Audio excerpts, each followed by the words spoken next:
പാകിസ്ഥാനിലെ വ്യോമത്താവളങ്ങളിൽ ശക്തമായ ആക്രമണമാണ് നമ്മുടെ സൈന്യം നടത്തിയത്.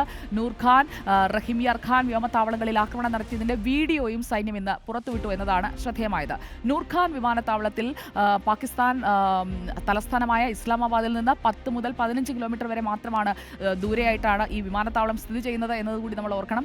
റഹിംഖാറിയാൻ വ്യോമത്താവളം രാജസ്ഥാൻ അതിർത്തിയോട് ചേർന്ന് നിൽക്കുന്ന വ്യോമത്താവളമാണ്. ഇവിടമൊക്കെ ഇന്ത്യയിലേക്ക് ആക്രമണം നടത്തുന്നതിനായി വിമാനങ്ങൾ ലോഞ്ച് ചെയ്ത് വരേണ്ട ആ ലോഞ്ച് പാഡുകൾ, റൺവേകൾ അടക്കം തകർത്തുകൊണ്ടാണ് ഇന്ത്യ പാകിസ്ഥാന് കടുത്ത പ്രഹരം ഏൽപ്പിച്ചത് എന്നതാണ് ഇതിൽ നിന്ന് നമ്മൾ മനസ്സിലാക്കേണ്ടത്. അതോടൊപ്പം മറ്റൊരു പ്രധാനപ്പെട്ട ചോദ്യം ഉണ്ടായിരുന്നത് ഇന്ത്യ അങ്ങോട്ട് പ്രയോഗിച്ചത്, അങ്ങോട്ട് തൊടുത്തുവിട്ടത് എന്തൊക്കെയാണ്, നമ്മുടെ സംവിധാനങ്ങൾ എന്തായിരുന്നു എന്നതാണ്. ഇപ്പോൾ സൈന്യം സ്ഥിരീകരിക്കുകയാണ് ആകാശ് മിസൈൽ ഇന്ത്യ ഉപയോഗിച്ചു എന്നത്.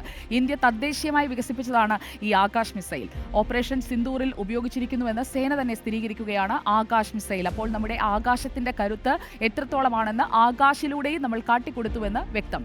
പാക് സൈന്യം എന്താണ് എടുത്ത നിലപാട്, അതും ഇന്ന് എക്സ്പോസ് ചെയ്യുകയാണ്. പാക് സൈന്യം എന്തിനാണ് ഈ പോരാട്ടത്തിനിറങ്ങിയത്, പഹൽഗാമിൽ ആക്രമണം നടത്തിയ ഭീകരർക്കൊപ്പമാണ് എന്ന് വ്യക്തമാക്കിക്കൊണ്ടല്ലേ പാക് സൈന്യം ഈ ആക്രമണത്തിന് തുനിഞ്ഞിറങ്ങിയത് എന്ന ചോദ്യം നമ്മുടെ സൈന്യം ഇന്ന് ചോദിക്കുകയാണ്. കാരണം ഇന്ത്യക്ക് പാകിസ്ഥാനിലെ സൈന്യവുമായോ ജനങ്ങളുമായോ ഒന്നും ഒരു സംഘർഷത്തിനും താല്പര്യമില്ല. ആ സംഘർഷത്തിനായി ഇന്ത്യൻ സേന പോയിട്ടുമില്ല. അവിടെയുള്ള ഒരു ജനവാസ കേന്ദ്രം പോലും നമ്മൾ ആക്രമിച്ചില്ല. പാകിസ്ഥാനിലെ ഭീകരവാദികളെ, ഭീകരർക്ക് സഹായം നൽകുന്നവരെയാണ് നമ്മൾ ആക്രമിച്ചത്.